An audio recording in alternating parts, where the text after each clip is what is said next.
할렐루야. 하나님께서 오늘도 변함없이 우리에게 은혜로 예배 자리로 불러주셨는데 오늘보다 더 눈부신 내일을 우리에게 주실 하나님을 기대하면서 우리 한번 옆분에게 이렇게 한번 사랑으로 선포합시다. 새로운 미래가 이미 시작되었습니다.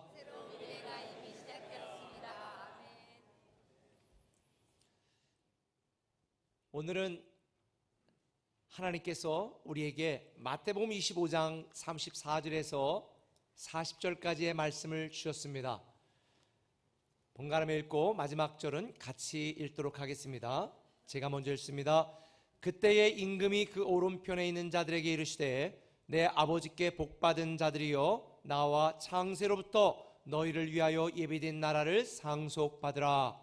내가 줄일 때에 너희가 먹을 것을 주었고 목마를 때에 마시게 하였고 나그네 되었을 때에 영접하였고 헐벗었을 때에 옷을 입혔고 병들었을 때에 돌보았고 옥에 갇혔을 때에 와서 보았느니라.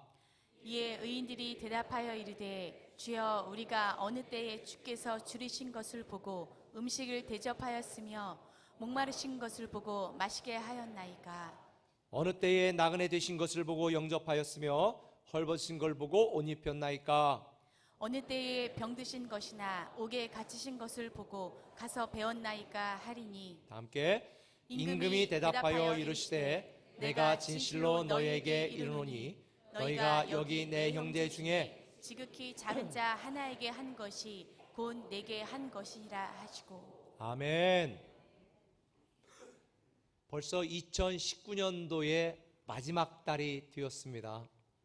제가 어제 사무실에서 11월 달력을 쫙 찍고 달랑 한 장 남은 이 달력을 보니까 마음이 좀 싱숭생숭해지더라고요. 아유, 또 나이가 들어가는구나. 여러분이 나이가 들어가는 것을 어느 때 느끼나요? 저는 얼마 전에 우리 며느리들까지 다 있는 카톡방에 제가 카톡을 보냈는데 제가 씹혔습니다. 그래서 내가 꼰대구나, 나이가 들었구나, 이걸 느꼈습니다. 사실이요, 우리 아버님이나 어머님이 가끔 저에게 안 목사 이게 좋아, 건강에 좋아, 뭐 목회하는데 이게 도움이 돼, 막 카톡을 링크해서 몇 번을 보내시는데 제가 막 너무 감사해서 고3처럼 스터디를 안 하고요, 대충 설렁설렁 건성건성 봅니다. 그리고 답장 안 할 때가 대부분입니다. 근데 제가 우리 자녀들에게도 보냈는데 아까 본 것처럼 한 명도 답변을 안 하는 거예요. 그때 내가 앞으로 하지 말아야 되겠다, 내가 늙었구나, 이걸 제가 느꼈네요. 사실 부모라면 자녀들이 사람들에게 사랑받는 리더가 되길 원하지 않아요? 그래서 제가 이렇게 보다가 유재석 씨, 카메라 울렁증이 있었던 유재석 씨가 어떻게 국민들에게 사랑받는 국민 MC가 되었는가, 이걸 분석해 놓은 책이 있어가 요약을 해놔가지고 제가 그걸 보냈단 말이에요. 그런데 이 유재석 씨가 그렇게 국민들에게 사랑받는 MC가 된 이유를 한 크게 4가지 정도로 얘기했는데 그 중에 하나가 뭐냐, 이거예요. 주인공이 되고 싶은 욕구를 참아낸다는 거예요. 유재석은 주인공이 되고 싶은 욕구를 참아낸대요. 근데 사실 이게 성경의 원리거든요. 왜냐하면 섬김을 받으려면 어떻게 하라? 섬겨라는 거죠. 내가 높임을 받고자 하면 다른 사람을 어떻게 해라? 높이라는 거죠. 사실은 유재석이 교회를 다니는지는 모르겠지만 이런 성경의 원리대로 하다 보니까 인정받는 MC가 된 거예요. 사실 이 예능 프로에서 출연하는 모든 사람들은 다 자기가 주목받고 싶어 하고 또 튀려고 온갖 노력을 다합니다. 그런데 여러분이 보시면 유재석은 눈에 튀거나 또 눈에 튀는 행동이나 말을 거의 하지 않아요. 오히려 유재석은 한 발 뒤로 물러나서 이 출연하는 사람들의 조연 역할을 하면서 소외된 사람이나 말을 잘 못하는 사람들은 세워주고 기회를 주고 이러면서 그 프로그램 전체를 매끄럽게 이끌어 가거든요. 실제 일화가 있어요. 정영돈 씨가 유재석 씨하고 이 무한도전을 처음 시작했을 때에 이 정영돈 씨가 굉장히 떨었나 봐요. 그래가지고 그때 막 떨고 있으니까 그런데 나 스타 되고 싶어. 그러니까 유재석 씨가 정영돈한테 뭐라고 말했냐, 스타는 아무나 되는 줄 아냐? 그 말을 들었을 때 굉장히 서운했대요. 근데 바로 이어서 유재석이 정현동에게 뭐라고 말하면, 그런데 그 스타가 내가 되지 말라는 법은 없지. 별로 감동이 없군요. 제가 너무 감동받아서 어제 써먹었어요. 어제 우리 파트 교육자들 몇 사람하고 얘기하면서 너희들이 다 모두에게 존경받는 훌륭한 목사가 되고 다 여러분들이 안희몽 목사 같은 사람 될 수 없다. 그런데 너희들이라고 그렇게 되지 말라는 법은 없지. 딱 이렇게. 그렇죠. 하나님은 준비된 자에게 준비된 만큼 축복하시거든요. 사실 이 책은 유재석의 이 말 센스를 분석하면서 이렇게 결론을 내렸어요. 말이 통하기보다 마음이 통하는 사람이 되라는 거죠. 남자들이 무뚝뚝하잖아요. 집에 와서 마음은 일 사무적으로, 그래 뭐 밥 먹었냐? 애들은 학원은 뭐 다 이런 건데, 아내가 바라는 건 그게 아니잖아요. 아이고 오늘 당신 고생했네. 아유 참 맞벌이 하느라고 참 당신 애써. 그러고도 어떻게 이렇게 일을 잘 해내냐? 요 한마디에 그냥 죽을뚱살뚱 하는데 네가 하는 게 뭐가 있냐? 요즘 다 맞벌이 해. 이래버리면 그냥 관계가 냉랭해지는 거죠. 사실 진심으로 공감하고 칭찬하고 세워주고 사랑하면 우리의 삶이 행복해지는데, 그렇지 않으면요 우리의 삶이 불행해지는 거예요. 여러분 혹시 예전에 굉장히 많은 이게 뉴스거리가 되었던 탈옥수 신창원 씨 아세요? 막 군대까지 동원하고 잡으려고 했었잖아요. 근데 이 신창원 씨가 탈옥해서 도망다니던 907일을 엄상익 씨라는 분이 신창원 907일의 고백이라는 책으로 냈어요. 감옥에 갇혔을 때 수도 없이 만나고 면담하고 하면서 들은 것들을 가지고 책을 냈는데, 여기에 보면 신창원 씨가 했던 말이 그대로 적혀 있습니다. 제가 읽어드릴게요. 지금 나를 잡으려고 군대까지 동원하며 엄청난 돈을 쓰는데 나 같은 놈이 태어나지 않는 방법이 있다. 초등학교 때 선생님이 넌 착한 놈이다 라고 머리 한 번만 쓰다듬어 주셨으면 내가 여기까지 오지 않았을 것이다. 5학년 때 선생님이 이 새끼야 돈 안 가져왔는데 뭐하러 학교 와, 빨리 꺼져, 이렇게 소리쳤는데 그때부터 내 마음속에 악마가 생겼다. 사실 지금도요 수많은 가정과 학교에서 악마들이 자라고 있습니다. 사실 세상이 점점 살기 힘들어져 가는 것은 내가 돈이 없기 때문이기도 하지만 서로를 사랑하는 마음으로 공감하고 칭찬하고 배려하고 격려하고 세워주는 사람을 찾기 힘들기 때문이에요. 저는 우리 꿈에게는 오다가 엘리베이터 만나면 절대 이러지 마세요. 아이고 안녕하세요. 처음 뵙겠네요. 친절해야 됩니다. 친절해야 돼요. 우리가 세상을 아름답게 만들지 않으면 대체 누가 세상을 아름답게 만듭니까? 우리가 그런 삶을 살지 않기 때문에 이런 괴물들이 우리 주변에 부메랑처럼 자라나 우리에게 피해를 입히는 거죠. 저는 우리 꿈의 교회가요 로마서 14장 18절에 있는 말씀처럼 그리스도를 섬기는 자는 하나님을 기쁘시게 하고 사람에게도 뭐를 받는다? 칭찬을 받는다. 저와 여러분 우리 모두는 하나님을 기쁘시게 하고 사람들에게 칭찬 듣는 그런 교회가 되기를 예수님의 이름으로 축원합니다. 내년도에 목사님 두 분을 더 청빙을 했어요. 우리가 함께 사역하려고. 그래서 어제 이제 미팅을 했는데 그 목사님에게 제가 물어봤어요. 어떻게 세종 집 구했어요? 그랬더니 아니요 목사님, 부동산 여러 군데 갔는데 요즘 핫한 시즌인가 봐요. 집 구하기가 쉽지 않네요.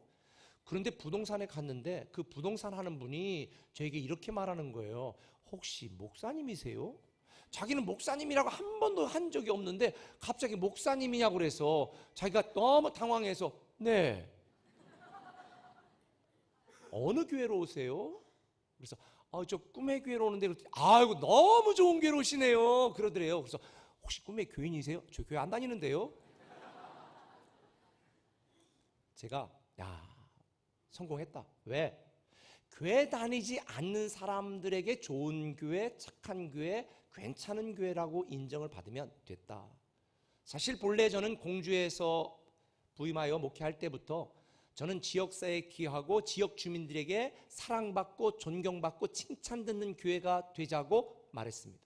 아마 여러분들 꿈에 계셔보면 옛날부터 지역에 얼마나 많은 기여를 했는지가 다 소개되어질 텐데 저는 우리 꿈의 교회가 정말 지역 주민들에게, 아니 나아가 많은 교회들에게 정말 꿈의 교회는 좋은 교회야, 착한 교회야, 그렇게 칭찬 듣기를 기대하고 있습니다. 우리가 칭찬 듣는 위대한 상속자가 되려면 어떻게 되는가? 오늘 본문의 그 내용이, 그 비결이 소개되는데요. 먼저 이 본문 배경을 살펴보면 오늘 우리가 읽은 이 본문 마태복음 25장은요, 주님께서 십자가를 지기 전에 마지막으로 제자들에게 비유를 통해 가르쳤던 그 가르침이 담겨 있습니다. 세 가지 비유로 말씀하셨는데 마지막 비유예요. 그 첫 번째 비유는 이겁니다. 열처녀 비유. 깨어있으라는 거죠. 너 잠자지 말고 깨어있는 성도가 되라는 거고, 두 번째 비유는 달란트 비유입니다. 너가 가지고 있는 거 너 거 하나도 없어. 다 주님이 기뻐하시는 청지기가 돼야 돼. 이걸 얘기해 주고 있고요. 마지막 비유가 오늘 저와 여러분이 읽은 양과 염소의 비유입니다.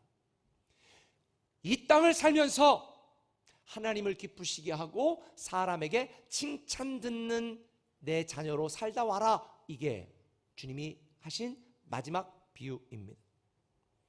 오늘 우리가 읽은 비유, 하나님이 주신 모든 축복과 달란트, 은사를 다 묻어놓고 사랑으로 살지 않아 악하고 게으른 종이라고 책망받은 사람들이 등장하고, 다른 한편에 있는 사람들은 사랑하는 삶을 실천하여 정말 너희들 참 축복한다, 잘했다, 칭찬하는 착하고 충성된 종으로 칭찬받는 사람들, 이 두 의인과 악인이 나뉘어집니다. 여러분, 올 한 해 동안 제가 여러분들에게 늘 말씀드린 것처럼 우리는 하나님의 위대한 상속자인 줄 믿으시면 아멘. 우리는요, 눈부신 내일이 예비되어 있고 보장된 미래가 약속되어 있는 하나님의 위대한 상속자들입니다.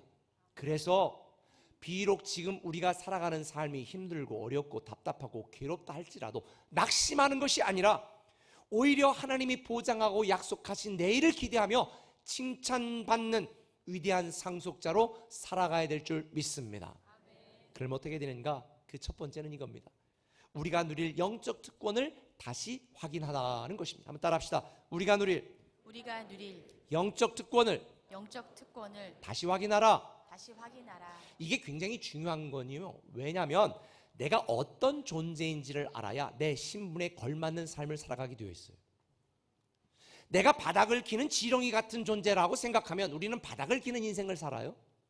그러나 내가 하늘을 나는 독수리다, 그런 존재다라고 생각한다면 하늘에서 보는 관점으로 삽니다. 사실 저는 자존감이 굉장히 낮았던 사람이에요. 제 공부도 꽤 잘했어요. 착했어요. 모든 일 거의 완벽하게 해냈어요. 근데 우리 어머님은 저보다 더 완벽주의라, 100가지 잘하고 한 가지 못하면 그거 너 어디다 정신 팔다가 그렇게 했니? 이렇게 저를 잘 되라고 하신 말씀인데 저는 늘 주눅 들어가지고 자신이 없어. 혹시 나서다가 실수하면 어떨까, 실패하면 어떨까. 그러니까 자존감이 낮았는데 제가 목사가 되고 양육을 가르치고 교제를 만들면서 깨달은 게 있습니다. 저는 하나님의 위대한 상속자고 왕의 자녀라는 것. 내 능력이나 내 노력과 관계없이 나는 이미 하나님의 놀라운 상속자가 되었다. 그게 바로 오늘 본문에 기록되어 있어요. 34절에 그때 임금이 그 오른편에 있는 자들에게 이르시되 내 아버지께 복받을 자들이여 나와 장세로부터 너희를 위하여 예비된 나라를 상속받으라는 거예요. 여기서 예비되었다는 것은 앞으로 예비하겠다라는 것이 아니라 이미 태초부터 예비했다라고 하는 완료 시제입니다. 여러분이 태어나기도 전에부터 하나님이 우리를 택하시고 우리에게 이 위대한 상속자의 영적 특권을 누리도록 예비해 놓으셨다. 그렇기 때문에 우리는 내 노력과 내 실력과 관계없이 하나님의 은혜와 사랑으로 이미 위대한 상속자라고 하는 영적 특권을 받았기 때문에 만일 이 확신이 있다면요, 이 땅의 시시한 복에 목숨 걸고 살지 않습니다. 예를 들어 볼게요.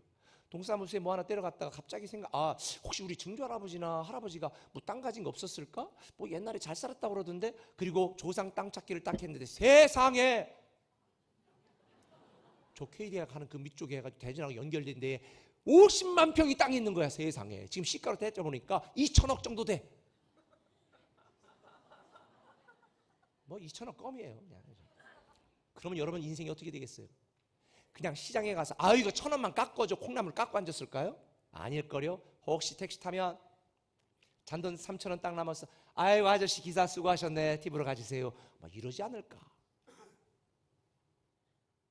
그런데 아무런 보장도 없이 대출이자는 점점 늘어가는데 콩나물값 깎아야죠. 택시비 아껴야죠.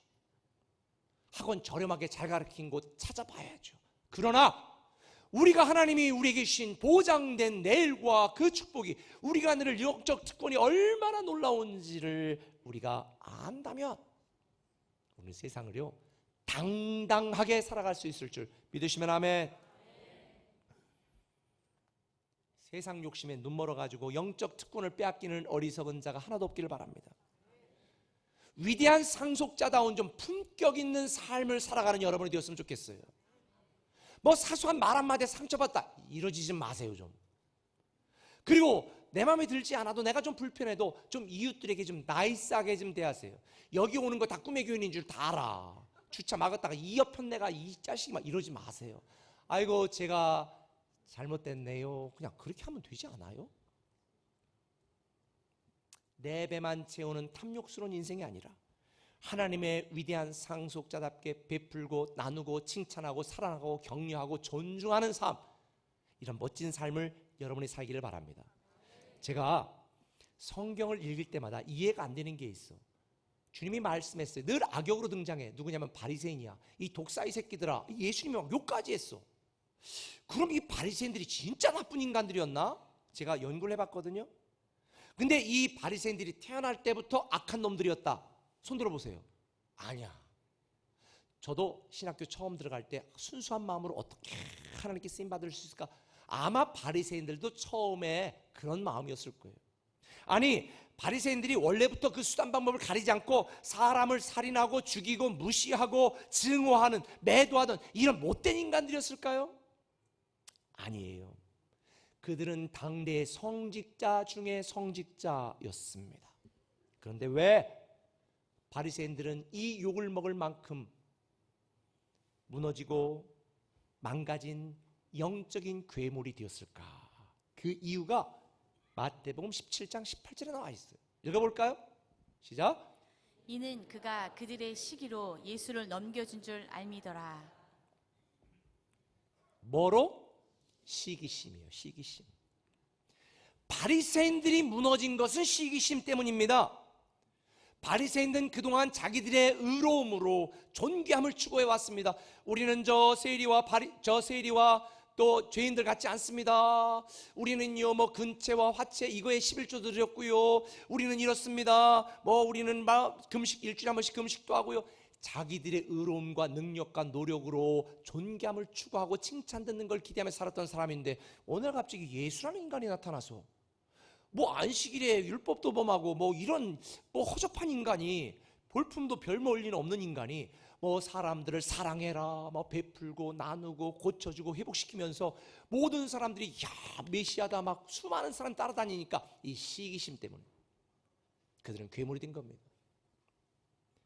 그런데요 이 바리새인들과 같은 시기 질투의 화신이 드라마에만 있고 성경에만 있는 게 아니라 오늘날 이중에도 있습니다. 왜? 우리가 누릴 영적 특권을 확신하지 못하고 여전히 내 노력, 내 스펙, 내가 가진 것으로 내 의로 존귀하게 칭찬받으려고 인정한다면 그 사람은 영적인 괴물입니다. 저는 오래전에 읽은 책 중에 미국 대통령이 이런 말을 한 것이 있었어요. 자신이 중요해지려고 하지 않는 사람은 자신이 갖고 있는 능력보다 훨씬 더 많은 일을 할 수 있다. 저는 잊지 않습니다. 얼마 전에도 몇몇 방송사에서 목사님 설교 방송하세요, 목사님 같은 분 해야 됩니다 막 하는데 제가 다 거절했어요.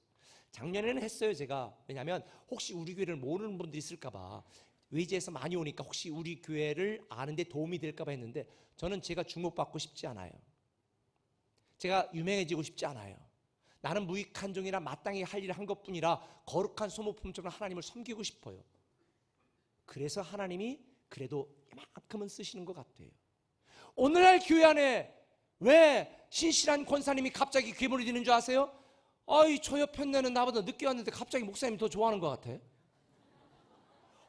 저 사람 나보다 직급도 낮은데 뭐 교회에서 뭐 목자라고 뭐 이러고 다녀? 이 시기심이 영적인 괴물로 만드는 거예요. 여러분, 우리의 직책이나 우리의 노력이나 우리의 의로움이 우리의 신분을 보장하거나 하나님께 칭찬받는 기준이 되지 않아요. 저는 우리 교인들 중에 이런 바리새인 같은 분들이 하나도 없기를 바랍니다. 남이 잘 되는 걸 기뻐하고, 다른 사람이 주목받는 걸 더 축하해주고, 다른 사람이 잘 되면 더 기도해주는 이런 품격 있고 수준 있는 꿈의 교회 성도들 되시기를 예수님의 이름으로 축원합니다. 제가 특별히 한 가지 강조하고 싶은 게 있는데요, 하나님은 이 땅에 있는 모든 하나님의 자녀들에게 하늘에서 받을 상급을 다 뭐로 줬냐면 씨앗으로 줬어요. 씨앗으로. 열매를 주지 않았어. 하늘에서 여러분이 받을 상급을 다 뭐로 줬다고요? 씨앗으로 줬어요. 그래서 그 씨앗을 심어 열매로 거두어 천국으로 가져와라. 그거 내가 누릴 상급이다. 이런데 오늘날 거의 대부분의 많은 사람들이 씨앗을 그대로만 갖고 있다가 한 달란트 받은 자처럼 악하고 게으른 종으로 책망을 듣습니다. 지난주 영상 봤잖아요. 언제까지 교회학교 교사 모집하게 할 거야? 아니, 언제까지 교회 섬기는 사람들 계속 우리가 광고하게 만들 거야? 언제까지 환수 주차장에다 하고 오라고 그렇게 계속 목사님이 읍소하게 만들 거야? 여러분 기억하셔야 돼요. 하나님은 여러분에게 현재의 직분, 직책, 사업장, 직장과 능력과 외모와 실력과 재능과 은사를 주셨어요. 씨앗으로 주신 거예요. 심어서 멋진 열매를 거두어 하나님 나라의 상급으로 가져가시기를 예수님의 이름으로 축원합니다. 김남준 목사님은 내 인생의 목적 하나님이라는 책에서 이렇게 말했습니다. 요동치는 인생의 바다에서 여러분의 마음은 어디에 고정되어 있습니까? 우리 하나님입니까? 요동치는 이 세상입니까? 저는 여러분, 우리 모두 위대한 상속자라는 이 영적 특권을 확인하고 평생 착하고 충성된 위대한 상속자로 칭찬 듣기를 예수님의 이름으로 축원합니다. 한 걸음 더 나가서 여기서 그치면 안 되죠. 한번 따라합시다. 우리가 받은 영적 축복을 계속 사용하라. 영적 축복을 계속 사용하라. 오늘 보면 40절을 같이 한번 읽어볼까요? 시작. 임금이 대답하여 이르시되 내가 진실로 너희에게 이르노니 너희가 여기 내 형제 중에 지극히 작은 자 하나에게 한 것이 곧 내게 한 것이라 말씀고. 이 주님께 엄청히 칭찬들은 이 사람은요, 자신이 누릴 영적 특권을 확신했기 때문에 자신이 받은 영적인 축복을 사용하고 다른 사람에게 나누는 일에 인색하지 않았어요. 하나님을 사랑하고 이웃을 사랑하는 삶을 살았어요. 뭐 하나님께 칭찬 드리려고 하나님을 의식해서 착한 삶을 사는 게 아니에요. 그냥 자기가 받은 이 영적 특권을 확신했기 때문에 이 영적 축복을 사용하고 활용한 것 뿐이에요. 그런데 주님은 크게 칭찬하셨습니다. 왜 칭찬하셨냐면 35절 이하에 있는 말씀이에요. 읽어볼까요? 내가 줄일 때에 너희가 먹을 것을 주었고 목마를 때에 마시게 하였고 나그네 되었을 때에 영접하였고 헐벗을 때에 옷을 입혔고 병들었을 때에 돌보았고 옥에 갇혔을 때에 와서 보았느니라. 아니, 주님이 이렇게 말하니까 나머지 의인들이 깜짝 놀라는 거예요. 이렇게 말했어요. 아니, 우리가 어느 때에 주님이 배고프고 목마를 때 도와주었으며 아프시거나 감옥에 갇히는 것을 보았습니까? 이해가 안 됐어. 그때 주님이 뭐라고 다시 말씀했냐면 이렇게 말씀했어요. 읽겠습니다. 너희가 여기 내 형제 중에 지극히 작은 자 하나에게 한 것이 곧 내게 한 것이니라. 할렐루야. 주님은요, 형제를 사랑하는 것이 하나님을 사랑하는 거라고 평가하고 있습니다. 저는 성경을 읽으면서 이런 생각을 했어요. 신앙을 도형으로 표현하면 어떤 모습일까? 오늘날 대부분의 많은 성도들이 신앙은 하나님과 나와의 관계라고 막대기 같은 도형으로 생각합니다. 그런데 오늘 우리가 읽은 본문에 보면 뭐라고 말합니까? 하나님을 사랑하면 하나님의 핏값을 주고 세우신 교회를 섬기지 않을 수가 없으며, 하나님을 사랑한다면 하나님의 사람들을 사랑하는데 인색할 수가 없다. 그래서 신앙은 삼각형입니다. 하나님과 나와 교회, 하나님과 나와 이웃, 이 관계 속에 살아가는 것이 신앙이에요. 누구도 하나님 나라의 독불장군으로 살아갈 수 없습니다. 여러분, 혼자 할 수 없는 것이 둘이 있습니다. 하나는 결혼이고 하나는 그리스도인이 되는 것입니다. 혼자 결혼할 수 없습니다. 혼자 교인이 될 수 없습니다. 교회 공동체가 있고 이웃을 사랑하는 이 사랑 안에서만 그리스도인으로 살아가게 되어지는 것입니다. 하나님은 여러분들이 얼마나 능력 있고 얼마나 의롭고 얼마나 지식 있고 어떤 학력 있고 스펙이 있고 얼마나 돈이 많으냐로 여러분을 평가하는 것이 아니라 얼마나 하나님께 받은 영적 축복을 많은 사람들에게 나누었고 얼마나 신실하게 교회를 섬겼고 얼마나 많이 하나님의 사람들, 우리의 도움이 필요한 사람들을 사랑하고 섬기고 도왔느냐, 이것이 하나님의 평가입니다. 저는 이 말씀을 준비하다가 제가 잠언 19장 17절 말씀이 마음에 훅 들어왔습니다. 같이 읽어볼까요? 가난한 자를 불쌍히 여기는 것은 여호와께 구워드리는 것이니 그의 선행을 그에게 갚아주시리라. 할렐루야. 도움이 필요한 자들, 가난한 자들을 불쌍히 여기는 것은 하나님께 구워주는 것이다. 이자는 묻지 마세요. 상상 그 이상이니까. 2% 아니에요. 2000% 최소한 이상 넘습니다. 가난한 자를 불쌍히 여기고 긍휼을 베푸는 것은요, 하나님께 구워주는 거라는 거예요. 저는 이렇게 그리스도인의 성공을 정의합니다. 성공해서 교회 섬기는 거, 돈 벌어서 교회 섬기는 거, 출세해서 사람들에게 기여하고 도움이 되는 것, 이것이 그리스도인의 성공입니다. 제가 어릴 때부터 두 아들에게 늘 강조한 게 있습니다. 너희들은 성공해서 남 줘야 되고 출세해서 남 줘야 되고 돈 벌어서 기여해야 된다. 하나님이 우리에게 요구하시고 요청하시는 삶입니다. 아까 말한 것처럼 그래서 저는 우리 꿈의 교회가 지역에 칭찬 듣는 교회, 끊임없이 나누는 교회, 그래서 우리 한국과 해외에 두 파트로 나눠서 계속 섬김을 지속해 왔습니다. 2013년도에 우리 세종 꿈의 교회를 건축하고, 그때는 뭐 건축하는 분들도 거의 없었으니까 너무 힘들었습니다. 밤마다 바닥을 뒹굴며 내일 갚아야 될 이자 때문에 몸부림친 적도 있습니다. 그런데 그때 우리가 아프리카 잠비아에 중학교를, 꿈의 중학교를 설립했습니다. 그리고 이번에 제가 우리 월드비전에 확인해 봤더니 현재 등록 학생 수가 515명, 교사는 24명으로 잘 운영 중이라는 얘기를 들었습니다.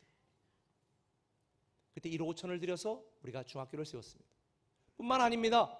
2017년, 18년에 우리가 교회적으로는 모잠비크, 베트남, 우간다, 에스와티니, 이 스웨질란드 총 4곳에 우리가 1,000만 원씩 해서 우물을 씌워줬습니다.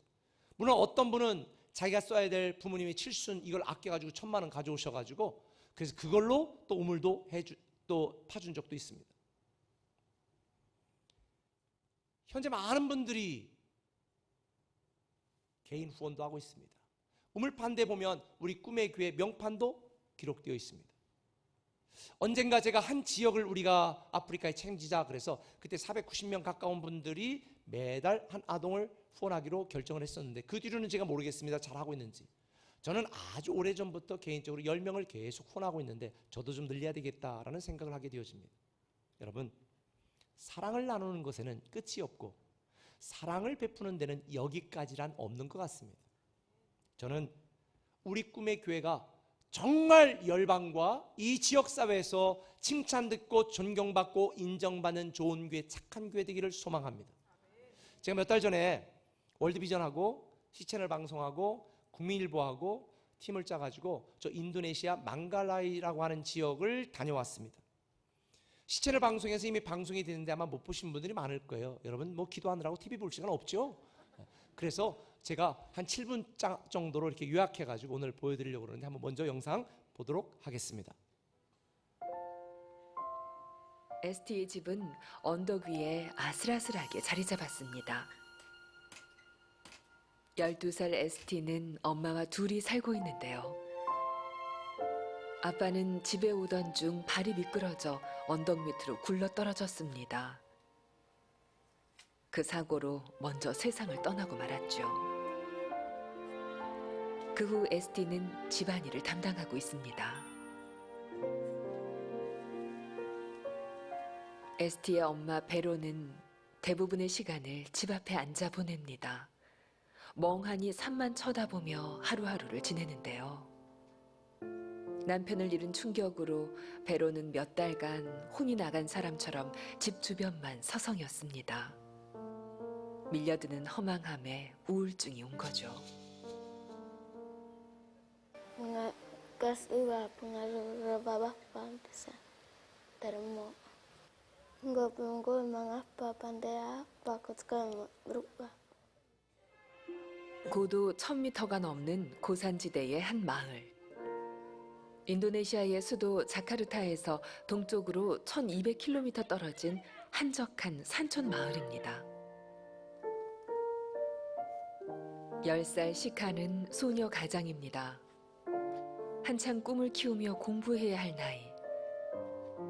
하지만 시카가 맞닥뜨린 세상은 삶의 고단함이 가득한 곳이었는데요. 동생 라벨은 유독 누나를 잘 따릅니다.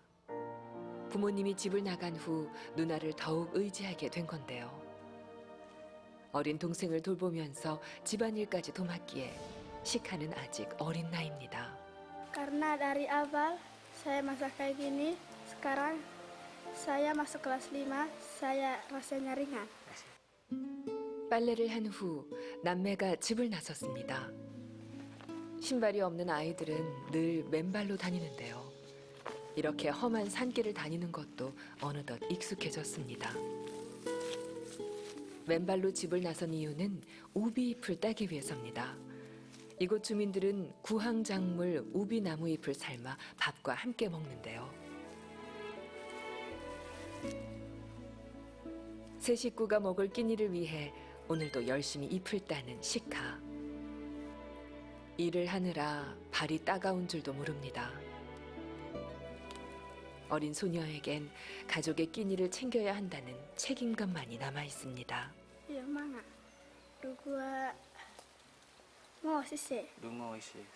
Sedih pengaruh aku ga teman aku kata tua isi aku kata tua jadi nggak rasa aku sedih. 시카 남매에게 희망을 전하기 위해 꿈의 교회 안희묵 목사님이 인도네시아를 찾았습니다. 목사님은 시카와 라벨을 만나기 전 간절한 마음을 담아 기도를 드립니다. 1000m를 올라가야 하는 고산지대 마을. 목사님과 희망터치의 힘찬 여정이 시작됩니다. 이게 지금 아이들 지카하고 또 우리 라벨이하고 같이 할아버지랑 사는데 이게 지금 거실 같아요. 거실에서 애들하고 머무는 거실 같고 지금 이게 전기는 지금 이 하나 선이 있는데 지금 뭐 안 나오는 것 같고요. 우리 아이들 여기서 자는 침실인데 아유 이게 밤에는 바람 들어와가지고 춥겠어요. 그리고 여기에서 아이들이 할아버지랑 같이 자는 것 같은데 이렇게 누추한 곳에서 정말 너무 가슴이 아프네요.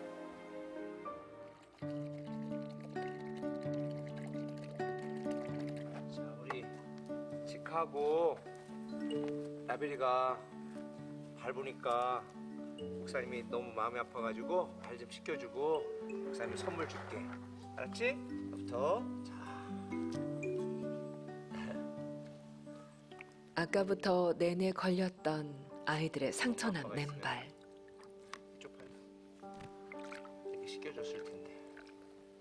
아이들의 상처를 조금이나마 씻어주고 싶습니다. 지카 발이 여기저기 상처가 많이 났네. 고단한 삶의 흔적은 발에도 또렷이 남았습니다. 작고 여린 발에 가득한 상처를 보니 자꾸만 마음이 아파오는데요. 이 발이 꼭 시카의 고통을 말해주는 것만 같습니다.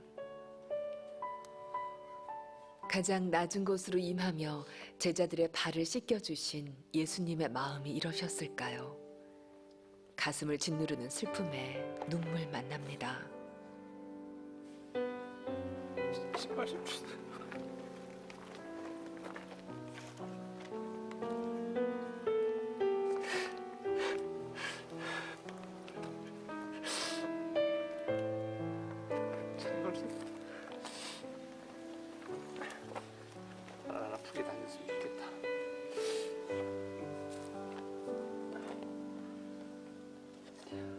척박한 환경 속에서도 하나님의 사랑으로 아이들이 희망을 찾아 나갈 수 있길 목사님은 진심으로 기도하고 또 바랍니다.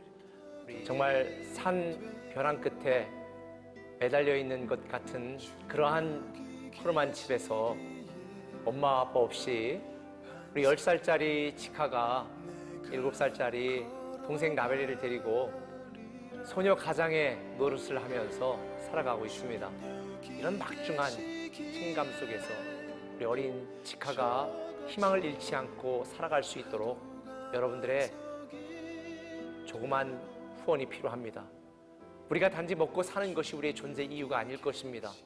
누군가 한 사람에게라도 희망의 증거가 될 수 있다면 그게 바로 저와 여러분 우리 모두의 몫이 아닐까요? 우리 치카와 라벨에게 힘을 주십시오.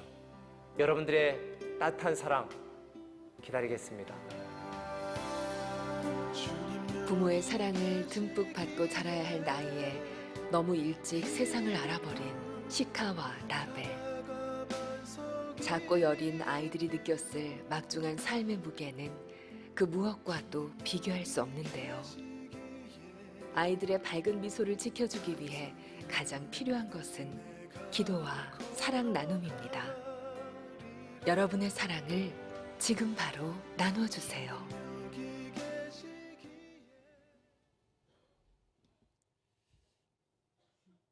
제가 방문했던 이 망가라이 지역은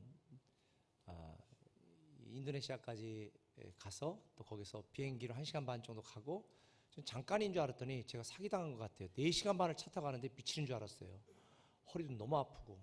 그리고 호텔에 갔다 있는데 거기 또 산까지 또 1시간을 또 1000m 고지를 계속 그 다음날 올라갔는데 사실 지금 여기 보면 우리가 아스팔트 올라갈 때 이렇게 촬영했는데 막 폭우가 돼가지고 길도 없이 그냥 꼬불꼬불한 이 그런 비포장 도로로 1시간을 올라갔습니다. 제가 만난 이 시카와 라벨 그리고 또 처음에 봤던 ST 만나보았는데요. 사실 이 ST를 만나서 제가 너 꿈이 뭐야? 이렇게 물었어요. 그랬더니 얘가 아무 대답 못하고 저는 보는데 좀 소름이 끼쳤어요. 영혼이 없는 애 같다. 그리고 나서 제가 바로 잘못했다는 걸 깨달았어요. 왜냐하면 ST 같은 애는 논 이렇게 잡초 뽑고 하루에 엄마랑 1,000원을 받아. 그리고 밥을 못 먹을 때도 있고 하루에 한 끼 정도 먹는데요. 제가 쌀을 가져갔고 계란도 날계란 이제 가져갔는데 제가 밥을 좀 해주라고 해서 밥을 하나 했어요. 근데 냄비 하나니까 또 자치 경력이 있어가지고 제가 밥을 또 잘했어요. 그래 주는데 반찬이 하나도 없어. 계란 프라이를 좀 해주고 싶은데 계란을 해줄 그릇이 없어. 그래가지고 날계란을 해가지고 밥에다 비벼주는데 너무 속상하더라고요. 그때 제가 깨달았어요. 아하, 우리가 강조하는 꿈이 누군가에게는 사치구나. 꿈조차 꿀 수 없는 아이들에게 우리 꿈의 교회가 꿈이 돼야 되겠다라는 생각을 했습니다. 사실 전 세계에 이런 아이들이 참 많습니다. 그래서 저는 월드비전을 통해서 이런 일들을 협력해서 우리 꿈의 교회가 계속하기를 기대합니다. 지금까지 우리가 월드비전에 1억 8,600만 원 정도 후원했고 물론 개인 후원한 분들은 빼고 했고요. 그렇게 지원했는데 저는 우리 꿈의 교회가 앞으로 더 많이 했으면 좋겠다는 생각을 하고 그리고 또 해외에 있는 아이들이 아니라 또 우리 국내에 어렵고 꿈을 잃은 우리 다음 세대를 세우는 일을 위해서 우리 교회에서 재단법인 엘피스를 설립을 했습니다.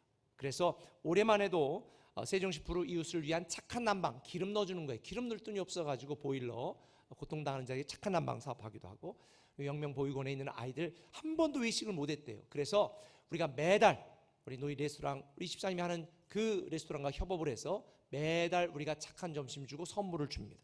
그리고 세종시에 추천한 청소년들 장학금 우리가 많이 지급을 했고 또 청소년 세미나도 지원하고 있고 그리고 우리 침례신학대학교의 신학생들도 우리가 후원하고 있습니다. 무엇보다 비자립교회 목회자 자녀들 주의 사명을 위해 일하지만 자녀들 교육에 거의 아무 대책이 없는 그런 자녀들을 위해서 또 우리가 장학금도 지급했습니다. 우리 재단법인 엘피스에서 올해 8,500만 원을 후원을 했습니다. 저는 이걸 깨달았어요. 우리의 작은 관심과 후원이 누군가에게는 인생을 바꾸는 엄청난 기회가 될 수 있다. 저는 우리 꿈의 교회가 월드비전을 통해서는 해외의 아동들 다음 세대를 세우는 일에 우리가 함께 협력하고 또 지역과 또 우리가 살고 있는 이 나라에 있는 아이들은 우리 재단법인 LPC를 통해서 우리가 희망의 증거가 됐으면 좋겠다라고 하는 기대를 갖고 있습니다. 오늘 같이 말씀을 나눴습니다. 우리가 누릴 영적 특권을 확인하고 우리가 받은 영적인 축복을 보다 많은 사람들에게 나눠주어 정말 착하고 충성된 종이라고 하는 칭찬받는 위대한 상속자가 되기를 예수님의 이름으로 축원합니다. 기도하겠습니다.